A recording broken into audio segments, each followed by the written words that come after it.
يوجد ما يشبه طوق النجاة عبر الأزمان المتتابعة. إنه حبل خفي يجمع الأحداث التي وقعت في العصور المختلفة ليساعدنا على فهم الإنسان وتطوره العلمي والتقني وتطور أشكال حياته الاجتماعية والثقافية والحضارية. في الأيام الخوالي كان للحدود بين البلدان تضمين سياسي مختلف، وكانت هناك منطقة تدعى اليوم ليبيا، وهي أرض تحتضن أروع ما أنتجه الإنسان في ذلك الزمن السحيق.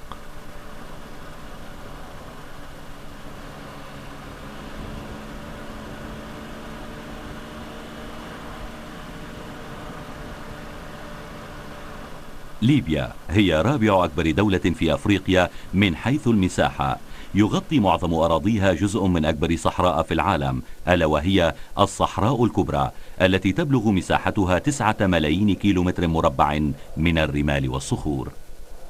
الرياح هي الشيء المسيطر في هذه المساحات الشاسعة، إنها تسيطر عليها وترسم فيها أشكالا طبيعية مذهلة، فتترك على الزمان والمكان من رمال وصخور ظلالا مختلفة. كلمة صحراء تعني عند الكثيرين الفراغ الممتد الشاسع الكبير، ويصعب علينا أن نتخيل ما يقوله العلماء من أن هذا الفراغ كان منذ نحو 15 ألف سنة مغطى بالمروج الخضر والبحيرات والغابات والأنهار.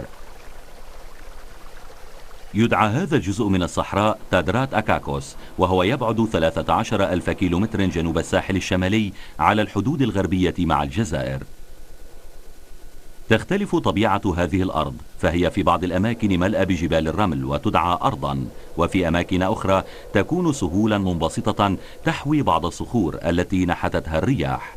إنها أرض مرتفعة يبلغ ارتفاعها زهاء 900 متر، ويصل طولها إلى نحو 150 كيلومترا، وعرضها يبلغ 30 كيلومترا. قبل نحو 6000 سنة كان المطر يتساقط هنا بانتظام، ولكن التغييرات المناخية المستمرة التي شهدتها العصور المتتالية كانت سببا في تحول هذه السهول إلى صحار قاحلة، فحلت الصخور وجبال الرمل مكان الغابات الكثيفة، حيث كانت أفراس النهر والنعامات تعيش، وحيث بدأ الإنسان مسيرته بحسب ما يقوله بعض علماء الدراسات الأنثروبولوجية القديمة.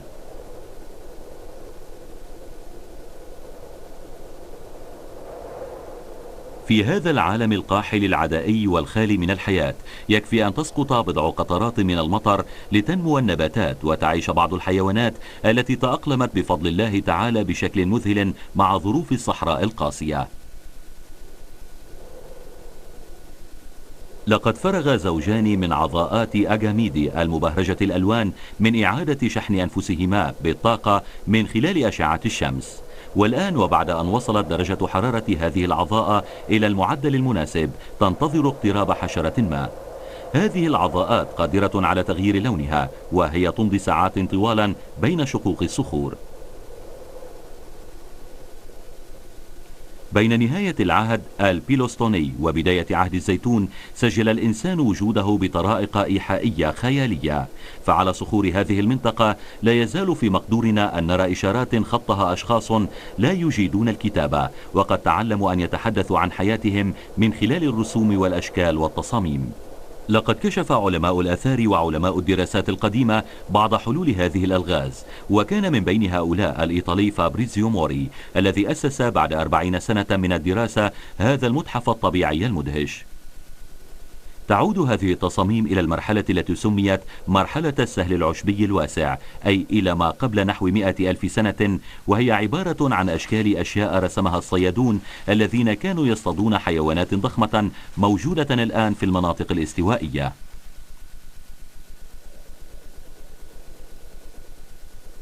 تمثل هذه التصاميم أشكال بعض الفراعنة، وقد نحتت في الصخر بواسطة مطارق ومواضع بدائية جدا ثم حسنت بالصوت.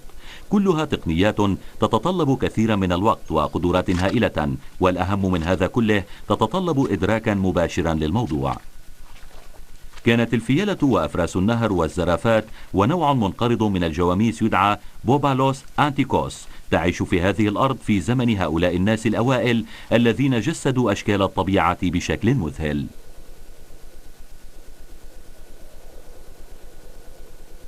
ليس من السهل تصنيف وتأريخ المشاهد الحقيقية هذه، لأن الحيوانات التي تظهر في تلك الأشكال والرسوم قد اختفت من الصحارى منذ زمن طويل نسبيا، أي منذ نحو 3 أو 6 آلاف سنة. إن الصخور التي رسمت عليها الأشكال والتصاميم تكتسب لونا مختلفا بفعل الظواهر الطبيعية والكيميائية، فقد مالت ألوانها إلى البهتان على مر السنين، وقد تشكلت فوقها طبقة أكسدة ناجمة عن البكتيريا الموجودة في طبقات الصحراء. يمكن تحليل جزيئات العضوية بواسطة الكربون 14 لأنها موجودة في حالتها المعدنية.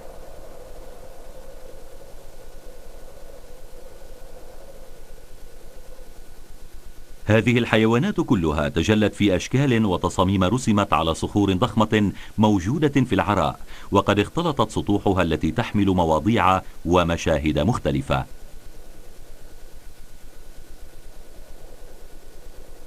اليوم سيكون من الصعب على سكان الصحارى أن يفهموا إشارات تلك الحياة البسيطة التي تبدو كإشارات تحد على الرمل الناري. هذا العمل يعود إلى نحو 6000 سنة خلت، وما يميزه هو أن التصاميم حفرت ولونت في وقت واحد، وأن استخدام هذه التقنية زاد هذه التصاميم جمالا، وأن تاريخها أسهل وأكثر دقة. من المرجح أن يكون رسامو الصحارى قد استعملوا فراشي الرسم المصنوعة من السبيب أو الريش أو من الأعداد الصغيرة، أو أنهم استخدموا أصابعهم. وقد أعدوا الألوان من خلال مزج المواد العضوية بالحديد المؤكسد وبالراتنج النباتي والبيض والملح والغازات، لكنهم لم يستعملوا اللون الأزرق، وكان استعمال الأخضر نادرا. وقد سجلت هذه الأشكال والرسوم ثورة، لأن الإنسان في تلك المرحلة المبكرة بدأ يدرك وجوده، وأصبح يسجل الأعمال التي يقوم بابتكارها. وفي هذا التصميم الأول لشكل الجسم البشري رسم الرأس كدائرة فارغة. أعلنت منظمة اليونسكو، وهي منظمة الأمم المتحدة للتربية والعلوم والثقافة، هذه المنطقة التي كانت متنزها طبيعيا عام 1973 للميلاد ميراثا ثقافيا من تراث الإنسانية المشترك. أشكال وتصاميم هذه الحيوانات المرسومة على الجدران التي كانت قبل آلاف السنين أرقاما إيحائية، أصبحت اليوم أشكالا وتصاميم ملونة وقابلة للتحرك بمرونة عبر الإيقاعات المعقدة. أدرك الناس اليوم تنوعهم، وهم يعبرون عن أنفسهم وعن أنماط الحياة من حولهم بطريقة مختلفة. لقد اختفت الدوائر الفارغة، وحل محلها أشكال وتصاميم لوجوه معينة إضافة إلى الملابس. لطالما كان الإنسان يسيطر على المكان الذي يعيش فيه، والأشكال والتصاميم دليل على ذلك.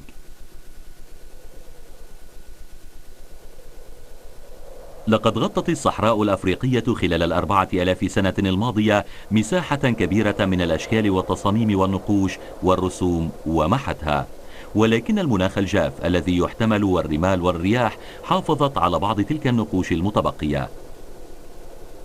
هذا الرسم يصف عملية الصيد، فقد قرر الإنسان أن يعبر عن إحدى اللحظات الحاسمة في حياته الصعبة.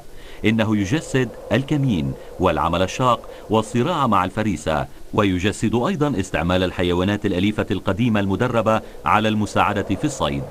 إنه ألبوم يضم أشكالا وتصاميم تاريخية ثمينة.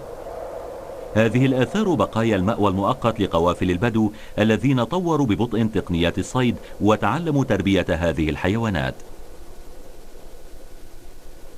بعد آلاف السنين امتدت الصحراء، وقد شق ماضي البدو القدامى طرقا مخفية في الرمال جعلتهم الوحيدين القادرين على عبورها، على الرغم من أنهم ما عادوا يركبون الجمال اليوم. في هذا الجزء من الصحاري المعروف بأكاكوس تظهر الصخور كما لو كانت جزرا في بحر الرمال.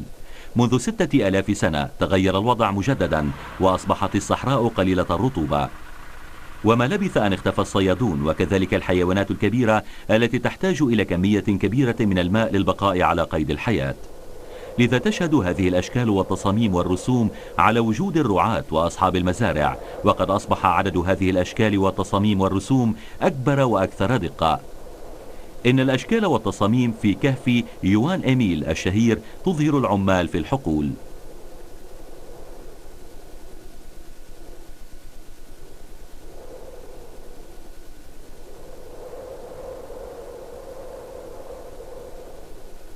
بدأت مجاري الأنهار الكبيرة تجف، وقد أصبحت المياه فيها راكدة وقليلة بالنسبة إلى حاجات القطعان. قبل نحو 2000 عام صمم الإنسان بين هذه الصخور أشكالا وتصاميم تدل على الماشية التي كانت تجوب الصحاري وتتجمع في المناطق القليلة التي كانت تؤمن المراعي المطلوبة.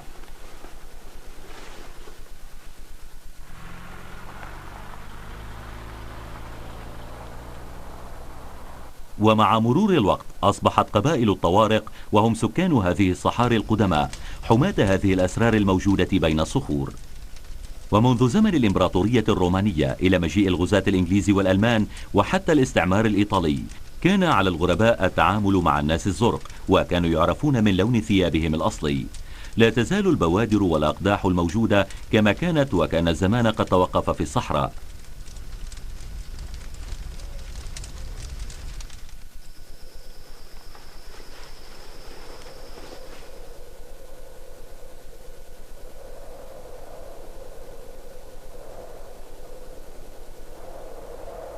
مر 1000 سنة تقريبا من التاريخ وقد حلت الصحراء مكان الغابة. في هذا المنظر الطبيعي ازدهرت الكائنات الحية التي سكنت الرمال كعضاءة الرمال هذه التي تدعى يوروماسيتس، والتي تصبح أكثر ندرة يوما بعد يوم. تبدو الصحراء ككتاب تسجلت فيه الأحداث الطبيعية. الرجال الذين أتوا إلى هذه الأماكن على مر العصور حفروا وسجلوا ما يعبر عنهم على الصخرة نفسها أحيانا.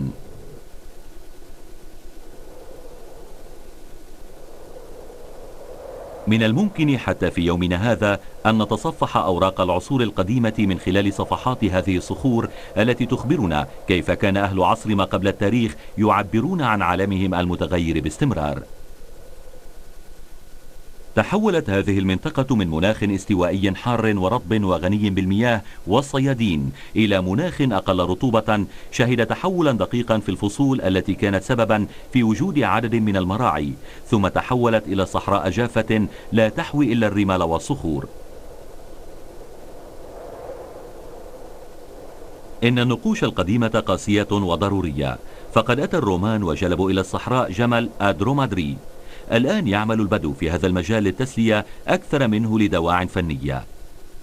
لقد كيف الإنسان أدواته وحياته مع الصحراء، وتشهد المراحل الأخيرة من حياته بحسب ما تظهره هذه الآثار على أنماط ذلك التكيف.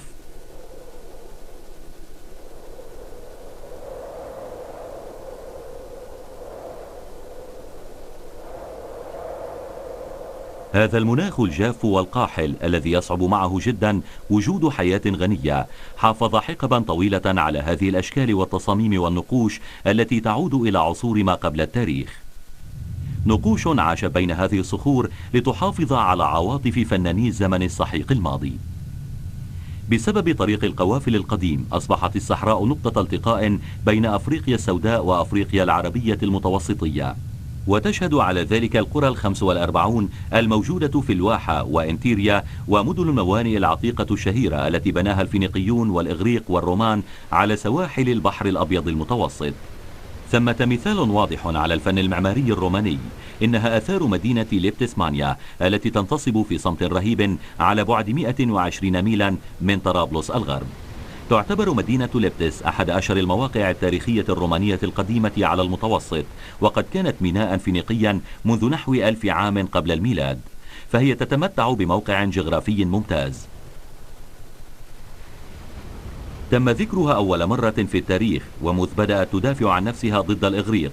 لقد كان من الضروري لها أن تتحالف مع القرطاجيين، وقد دام هذا التحالف حتى نهاية الحروب البونية عام 146 قبل الميلاد.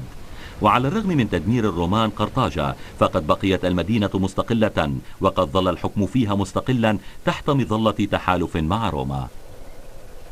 في ذروة حركة الرقي والازدهار، أي بين عامي 192 و 211 للميلاد، وبسبب اهتمام الإمبراطور لوتشيو سيتيميو سيفيرو الذي كان أصله من ليبتس، اكتسبت المدينة اسم ليبتسمانيا.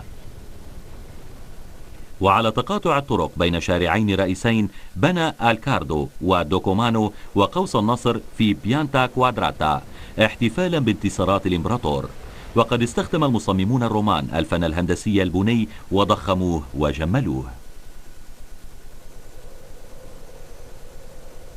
الأقواس الأربعة الموجودة في الأمام تدعى فورنيتشي، وقد أحيطت بأعمدة كورنثية محاطة بحديد مشبوك مقطع ومزين بشريط آتيكو. البناء والحجر الكلسي مغطيان كليا بالرخام المزين بأشكال غنية ومتنوعة.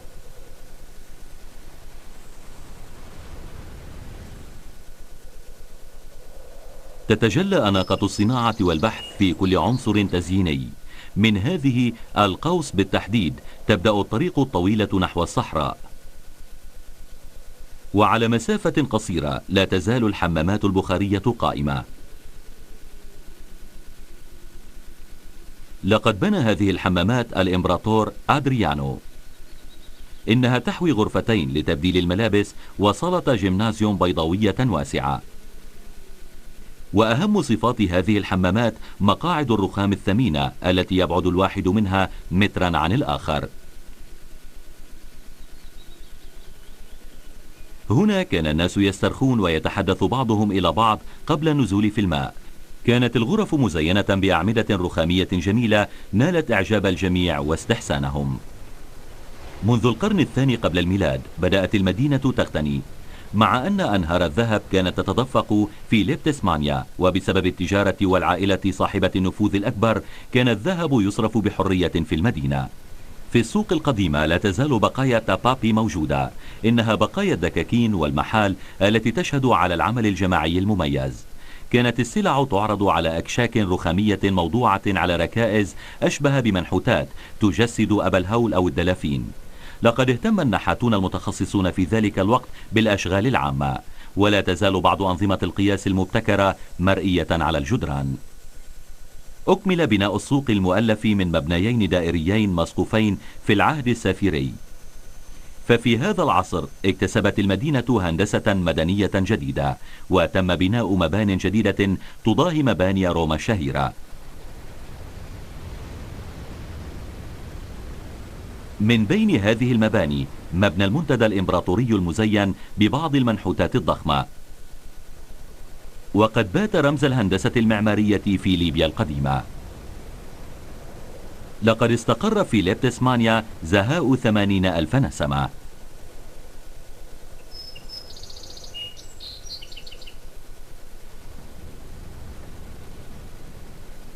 كان الناس يمارسون مختلف النشاطات والألعاب الشعبية، فقد كان بإمكان أي شخص أن يلعب الشطرنج في ميدان فورو دي سيفيري الهائل، وقد بقي منه بعض القطع الأثرية الثمينة المنتشرة هنا وهناك وبعض الأعمدة المنهارة. في هذه الأرض القديمة حيث منع استعمال العربات اجتمع بعض رجال الأعمال ومالكو السفن والباعة لمناقشة الأعمال والمشاريع الجديدة. بقيت ليبتسمانيا سنوات طويلة مدفونة تحت رمال الصحراء، وبفضل هذه الرمال الناعمة حافظت المدينة على تراثها الذي لا يزال معظمه موجودا حتى يومنا هذا. كان الفرنسيون أول من اكتشف وجود آثار هذه المدينة، وذلك عام 1700 ميلادية، وقد نبشوا المدينة كلها لأخذ ما فيها من أشياء أثرية ثمينة إلى باريس. باشرت الاستكشافات والتنقيب المستمرين حتى يومنا هذا مجموعة من علماء الآثار الإيطاليين بدأوا عملية التنقيب في النصف الأول من القرن العشرين، وبسبب هذه العملية بات ممكنا إعادة تصميم خريطة المدينة وإعادة بنائها، وقد ساعدت مواقع الموانئ كثيرا، فقد كانت نقاط استيراد السلع الآتية من شمالي أفريقيا ومراكز توريد الذهب والعاج والعبيد.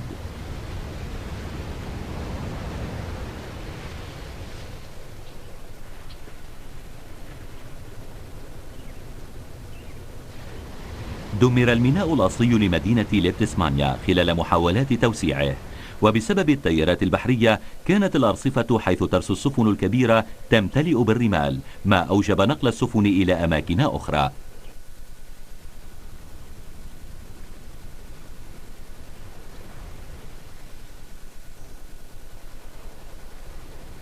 اليوم تؤدي مياه البحر إلى ظهور الرمال المتحركة الخطرة.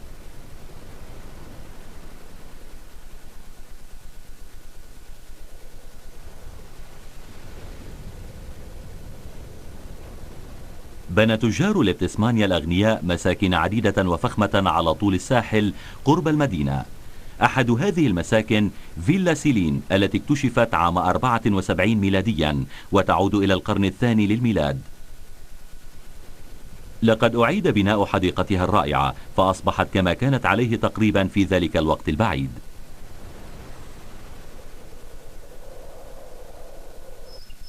لا تزال غرف الفيلا تحتوي على الفسيفساء وبعض نماذج الجص على الجدران تصور شيئا من مشاهد الحياة اليومية كالسباق الرباعي والسيرك.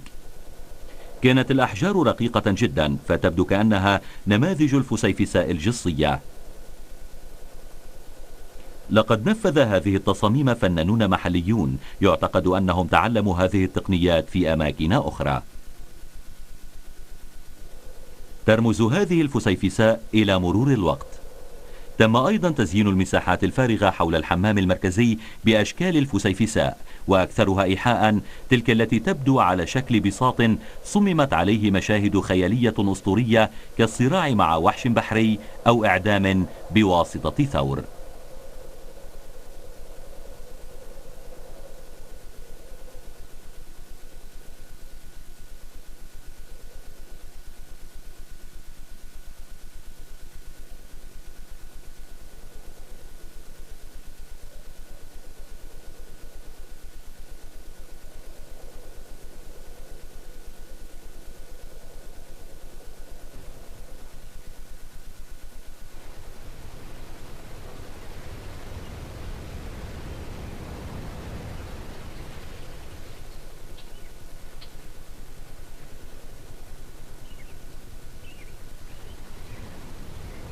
كان سكان لبتسمانيا متأثرين بالرومان، فتراهم يلبسون ويعيشون في مدينة ذات طراز روماني أو لاتيني حديث، ولكنهم لم يكونوا رومانا، فقد كانوا يتحدثون لغة خاصة بهم هي اللغة البونية، إلا أنهم كان لديهم الشغف الروماني نفسه بالعمارة، وبناء هذا المدرج يعد شاهدا على ذلك، وقد تحمست نفوس المشاهدين الذين احتشدوا على مقاعد المدرج لسباق العربات. في وسط الساحة الواسعة كان المصارعون والوحوش يتحاربون حتى الموت، وكان المدرج يسع 6000 شخص. لقد بني بعد حفر تلة كاملة. هنا كانت تنفذ أحكام الإعدام، وكما كان يقول آد باستياس كان يرسل السجناء إلى هنا، وكانوا يرمونهم في الحلبة لتمزقهم الأسود أو تطعنهم الثيران حتى الموت.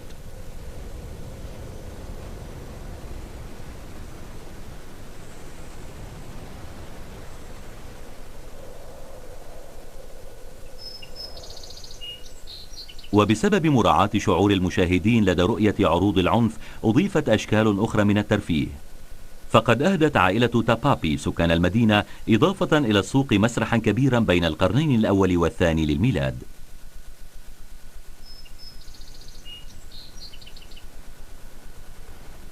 إنه أحد أوائل المسارح الرومانية التي بنيت بالأحجار الكبيرة، لقد اعتبر من أجمل مسارح العالم القديم. كان يتسع لآلاف المشاهدين، وكانت منطقة المسرح مؤلفة من 3 ساحات أهمها ساحة سينترا المتوجة بالأعمدة المصنوعة من رخام تشيبولين. التمثالان المتبقيان هما 2 من 133 تمثالا كانت في الداخل. يزيد البحر جمال المنظر الذي يشكل خلفية طبيعية رائعة.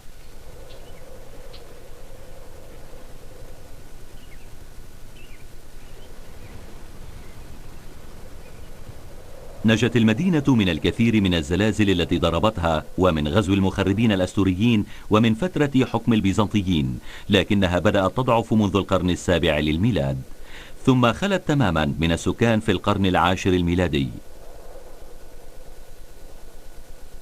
لقد دفنت هناك الآثار الرومانية التي كانت موجودة فوق الأرض الأفريقية تحت الرمال الذهبية، وأصبحت مدينة لبتسمانيا الغنية والجميلة مدينة الظل الأبيض بالنسبة إلى البدو وراكبي الجمال.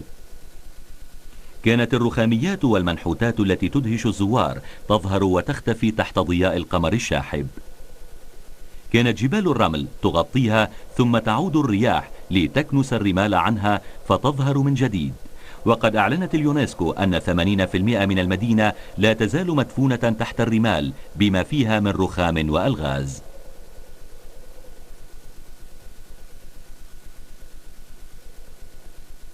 يتشارك سكان ليبتسمانيا القدماء مع سلالتهم فيما يتعلق بالصحراء.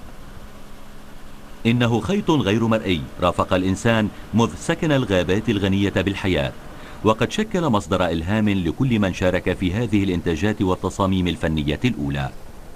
لقد خبأت الحرارة والرمال ذلك العمل التاريخي المهم الذي يشير إلى الإنتاج والإبداع الإنساني المشترك عند نقطة من أهم نقاط تلاقي الحضارات البشرية.